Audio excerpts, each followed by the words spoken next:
在影片开始之前，记得先点击下方资讯栏连结，限时免费领取这集影片的中英对谈完整 PDF 讲义，里面还有我们专属的练习挑战。现在领取，立即省下$5，千万别错过咯。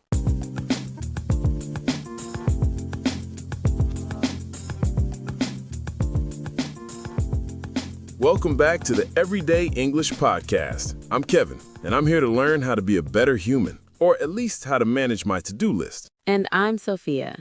We're here every day to chat about wealth, productivity, and self-growth, all while helping you improve your English listening skills. Today, we have a very exciting topic. Sophia, I have a confession to make.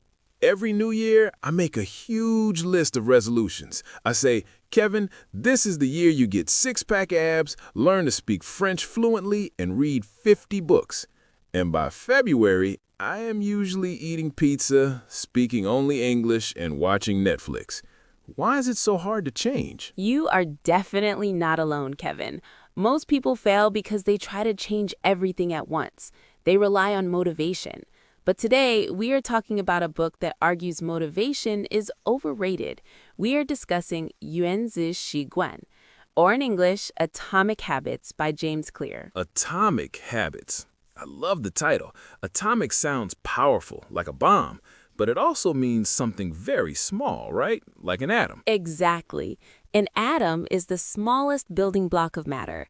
James Clear uses this word to describe tiny changes, marginal gains, and 1% improvements. His core argument is that if you can get just 1% better each day for 1 year, you will end up 37 times better by the time you are done. 37 times?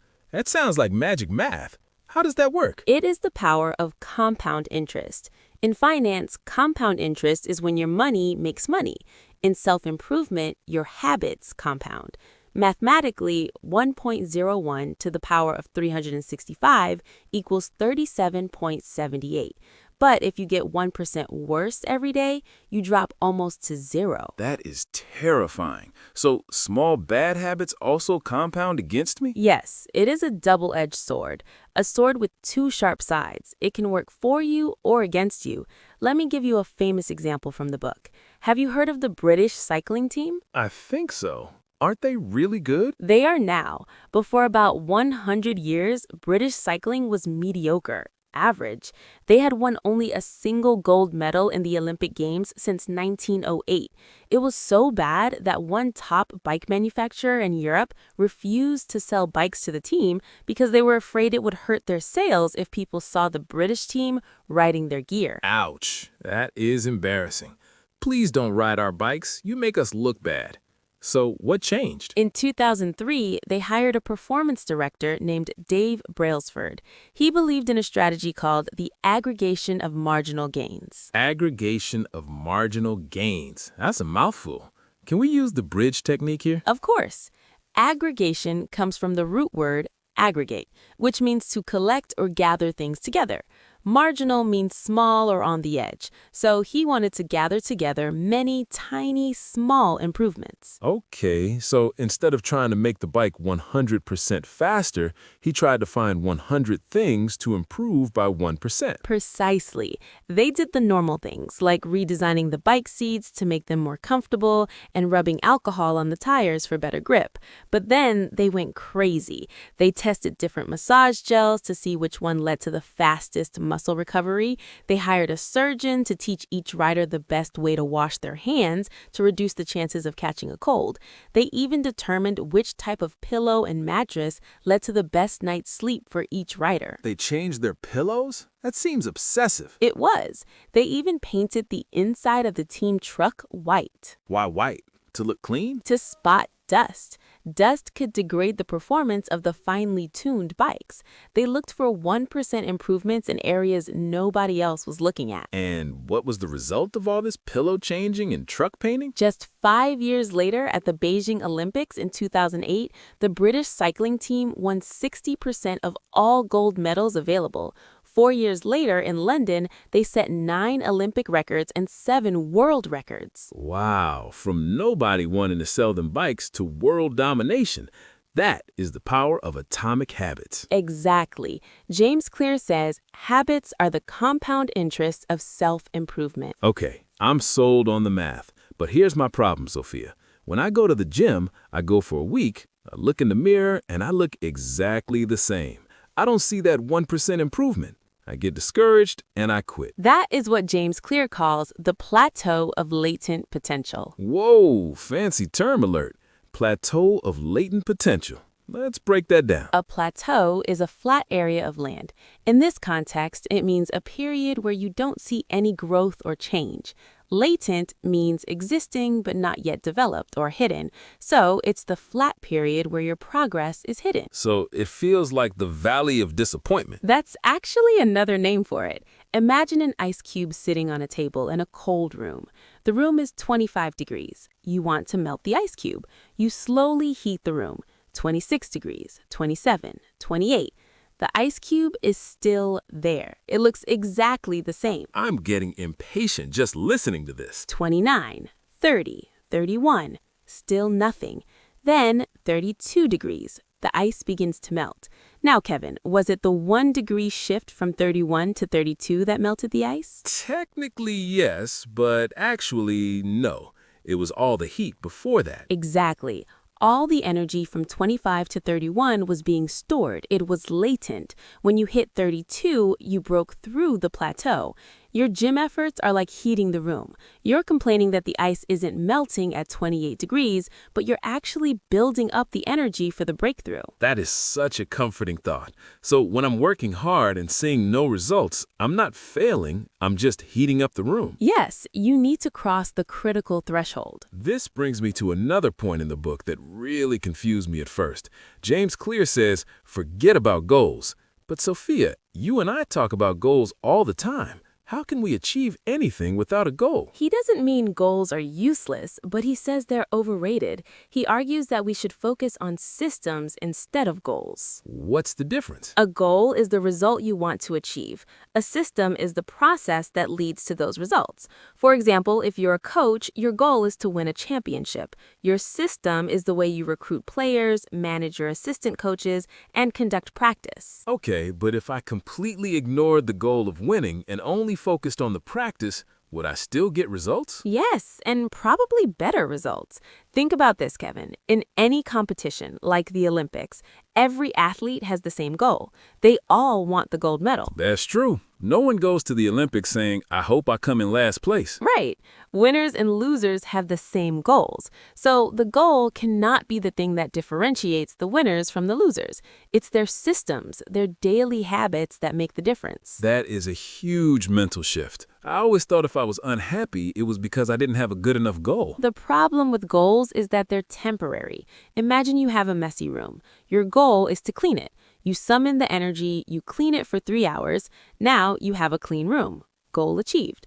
But if you don't change the sloppy habits that made the room messy in the first place, what happens? 2 days later, there are clothes on the chair and pizza boxes on the floor. Exactly. You treated a symptom without addressing the cause. You achieved a goal, but you didn't build a system. You were chasing an outcome, not changing a process. This connects to the deepest layer of behavior change the book talks about.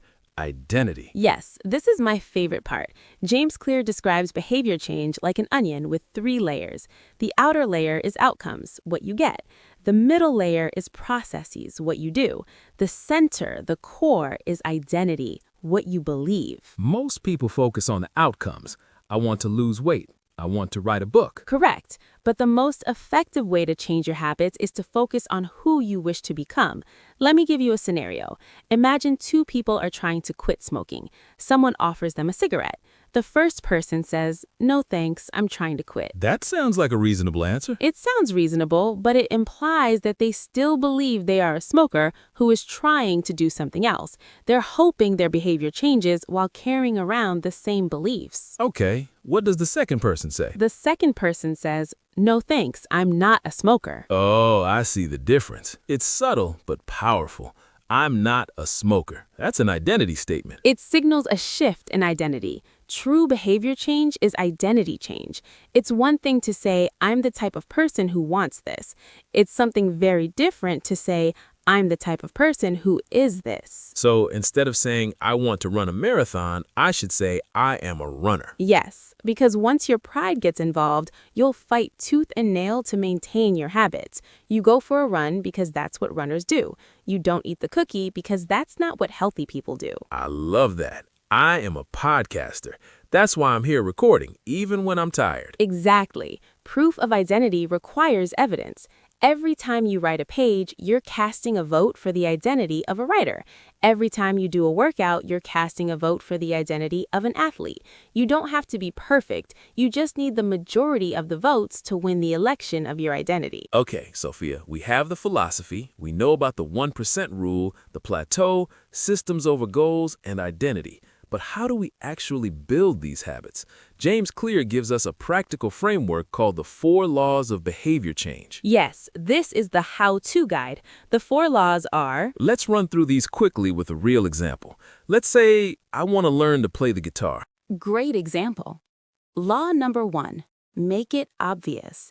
This addresses the cue. Most people hide their guitars in the closet. If you want to practice, put the guitar stand right in the middle of your living room. So I trip over it? Almost. You want visual cues. If you see it, you are more likely to do it. This is environment design. Be the architect of your world, not the victim of it. Okay. Law number 2, make it attractive. This is about craving. We can use a technique called temptation bundling.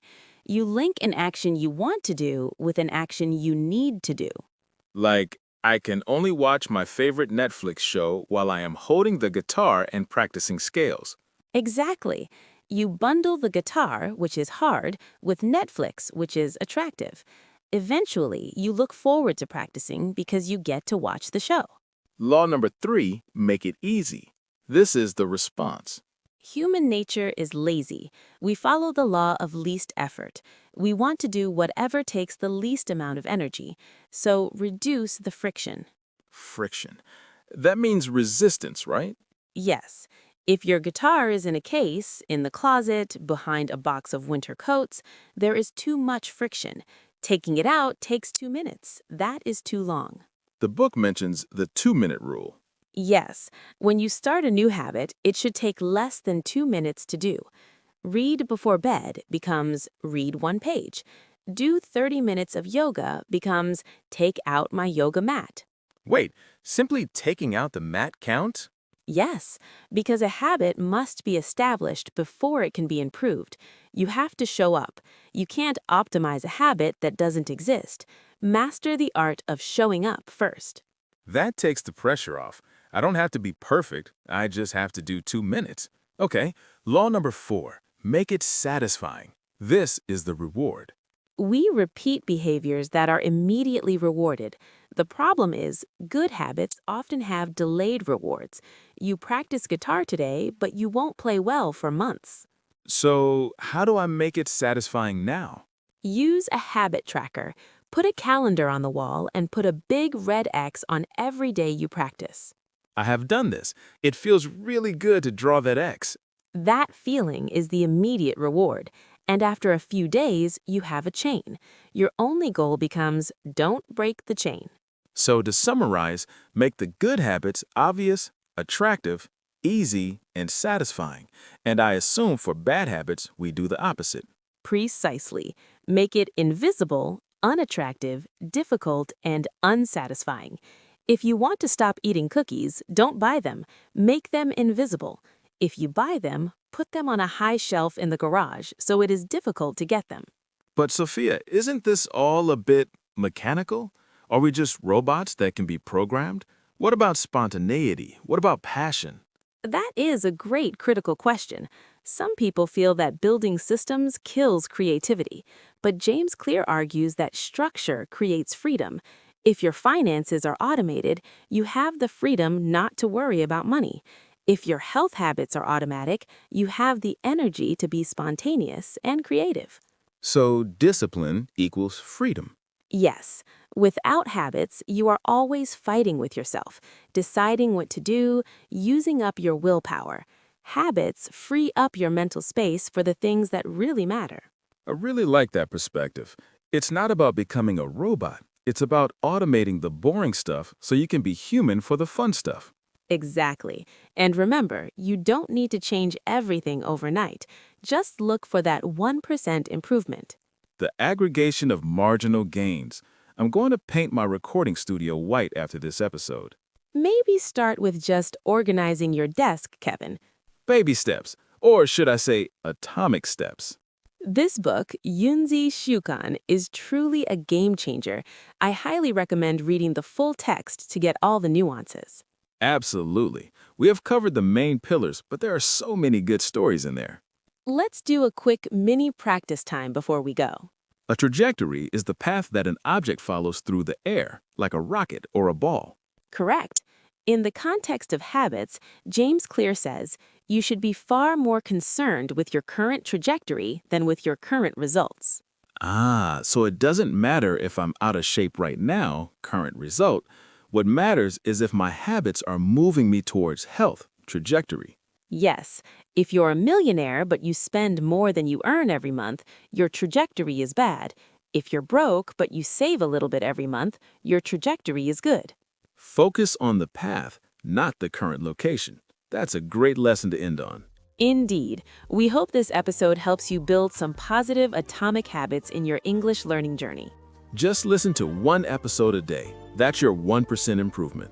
Exactly. Well, thank you everyone for listening to the Everyday English Podcast. See you tomorrow.